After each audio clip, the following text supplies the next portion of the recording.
Sérgio Santos Rodrigues, bem-vindo ao Seleção. É um prazer falar contigo de novo. Isso é o que eu digo como jornalista. A direção do Cruzeiro já também entende assim? Ano que vem será mais um ano de Série B para o clube. Bem-vindo ao Seleção. Rizek, boa tarde. Sereto, Arnaldo, Kleber, prazer falar com vocês novamente aí. Acho que eu estive no programa uns 2 meses aproximadamente, né? Logo o Filipão chegou. Mas internamente, claro, a gente sabe que a realidade hoje é essa, né? Até a rodada de ontem a gente estava com muita expectativa, assim, ainda porque é aquilo. Tem rodadas que a gente chegou a ter 1% de chance de classificação, depois chegou a ter 24% numa dada situação, porque a gente ia enfrentar muito adversário direto. Só que ontem realmente a gente sabe que a situação tá muito complicada e infelizmente pode ser, né? Que tudo caminha para essa ser a nossa realidade mesmo. O senhor lembrou bem, a gente conversou aqui assim que o Cruzeiro tinha contratado o Filipão. E eu confesso ao senhor, Sérgio, que assim, para mim o Cruzeiro ia subir. Eu olhava assim o elenco do Cruzeiro, eu comparava com os demais, mesmo com as dificuldades que vocês têm, né? As dificuldades que você pegou, o clube, inclusive, eu falei, cara, com o Filipão lá e com os jogadores que o Cruzeiro tem, o Cruzeiro vai subir. Por que o Cruzeiro não subiu? Que avaliação vocês fazem para isso?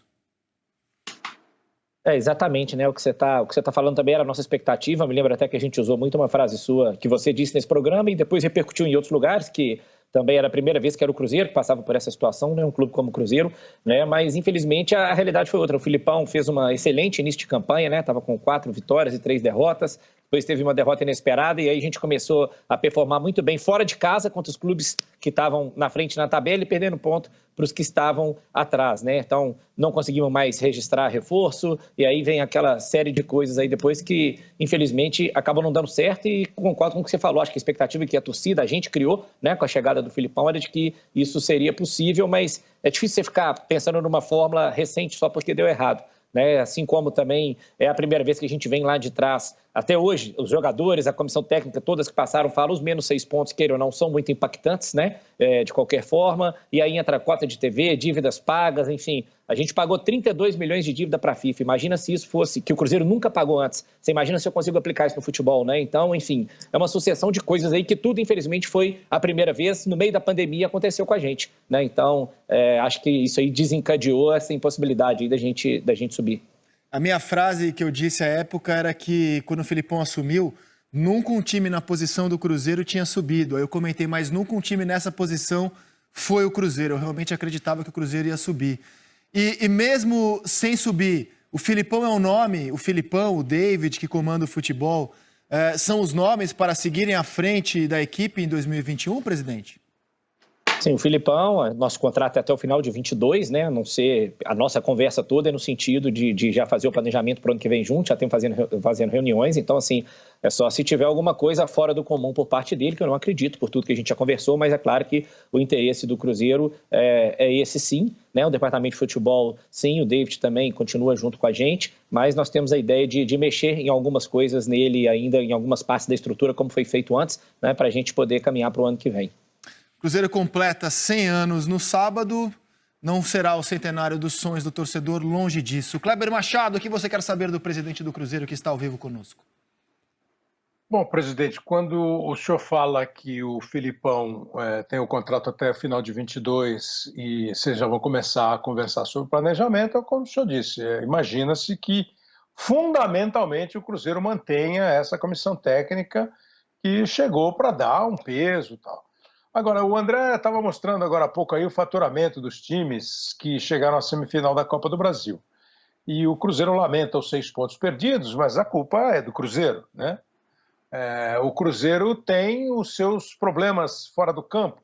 Eu imagino que o torcedor do Cruzeiro, mesmo o torcedor preferindo o assunto campo, está imaginando, beleza, o planejamento vai ser em qual padrão? Qual é a situação do Cruzeiro?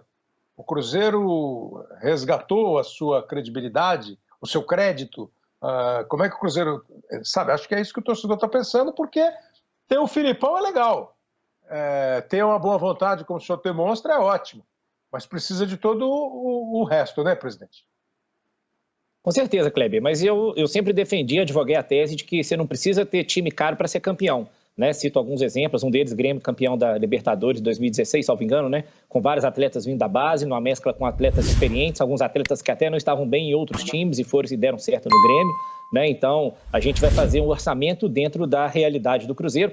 Mas, infelizmente, o único problema é esse, né, Kleber? Eu acho que o torcedor ele só pensa em resultado e imediato. É isso que a gente tem que explicar. Concordo quando você diz que o menos 6 pontos é um problema do Cruzeiro, mas acabam atribuindo tão somente ao que a gente vem fazendo nos últimos 5 meses, e não ao erro histórico que vem acontecendo no Cruzeiro, né? Então, foi igual eu falei, o Cruzeiro nunca pagou dívida na FIFA. De repente, estoura quase 40 milhões para a gente no meio da pandemia, sem cota de TV, sem bilheteria, e a gente tem que reforçar time. Detalhe, quando eu entrei, já tinham também 2 folhas de salário de atleta atrasado, então se eu não pagasse, chegava na terceira, eu podia perder atletas, como a gente perdeu o Ederson para o Corinthians, o David para o Fortaleza, o goleiro Rafael para o Atlético, por causa de 3 meses atrasados. Então é um mix de problemas aí, que a gente sabia que seriam difíceis, mas que também que seria difícil consertar isso tão rapidamente, né? Eu falo, são pelo menos 8 anos aí de gestões complicadas, sendo que nos últimos 2 de gestão até desonesta, que a gente teve que consertar em 5, 6 meses. Então, eu tento enxergar muitos méritos que a gente tem conseguido fora de campo, e é isso que você falou, é interessante, resgatar essa credibilidade, né? Muita dívida nossa a gente conseguiu parcelar, estamos honrando, e isso mostra que o Cruzeiro hoje é um Cruzeiro diferente do que ele era 6 meses atrás. Arnaldo Ribeiro? Presidente, tem uma coisa interessante em relação ao Cruzeiro para a próxima temporada, que nesse calendário maluco, a emenda do estadual com o final da temporada de brasileiro, né? Por conta da pandemia e tudo mais. Muitos dos clubes vão ter que começar o estadual com times alternativos, às vezes até comissão técnica alternativa por conta dessa emenda. Agora, ao mesmo tempo, é o momento em que o Cruzeiro vai duelar com o seu principal rival, com as suas situações domésticas e tudo mais. Como é que está o planejamento nesse aspecto para 2021? Se seguindo com o Filipão, eu imagino que o objetivo principal seja o acesso, claro, para a Série A, depois de mais uma temporada da Série B, mas em que ponto entra o estadual, a rivalidade, a disputa para o Cruzeiro em 2021?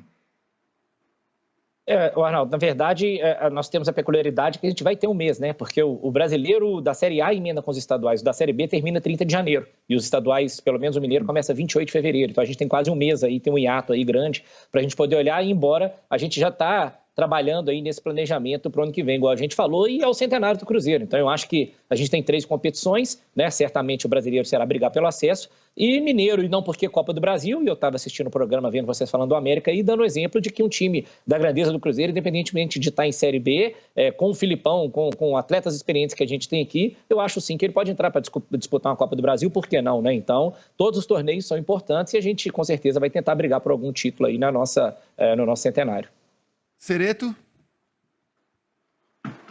Presidente, eu queria entender como é que é a relação do Cruzeiro com o seu principal patrocinador. A gente sabe que não é só um patrocinador, né? Uma pessoa muito ligada ao Cruzeiro e que tem um poder financeiro muito grande. Eu queria entender como é que é o investimento que esse patrocinador faz ao Cruzeiro, se é só o investimento de patrocínio ou se é empréstimo, como é que esse dinheiro volta e como seria se não houvesse esse patrocinador para ajudar o Cruzeiro nesse momento, que é uma rede de supermercados, né, presidente? Esse é o Pedro, que é um conselheiro nosso, muito, muito amigo, e realmente é uma pessoa que ajuda muito o Cruzeiro, né? O modelo que a gente tem feito com o Pedro tem sido o patrocínio realmente. Então, quando a gente chegou e pagou a primeira dívida lá de maio, a gente antecipou parte do pagamento do patrocínio de 21. Então, assim como, por exemplo, por ser uma rede de supermercado, como você falou, ele patrocina o nosso rival, o Atlético Mineiro, também, e fechou por 5 anos com eles. E com a gente ele fechou por 3. Então, a modalidade que a gente tem feito é essa. Então, existe contrapartida, não é dinheiro emprestado que aumenta né, as dívidas do Cruzeiro, é só uma venda antecipada realmente de propriedade, né, mas que fica muito interessante, que o Pedro é uma pessoa que quer ajudar o Cruzeiro, então, inclusive, a gente coloca em contrato que se aparecer um contrato maior depois ele abre mão, ele queria realmente entrar com isso aí, mas a modalidade que ele entrou foi essa, foi de patrocínio, não de empréstimo. Presidente, que o senhor e sua família tenham um bom fim de ano e que 2021 seja muito melhor para o Cruzeiro e sua imensa torcida. Grande abraço, obrigado pela participação, até a próxima.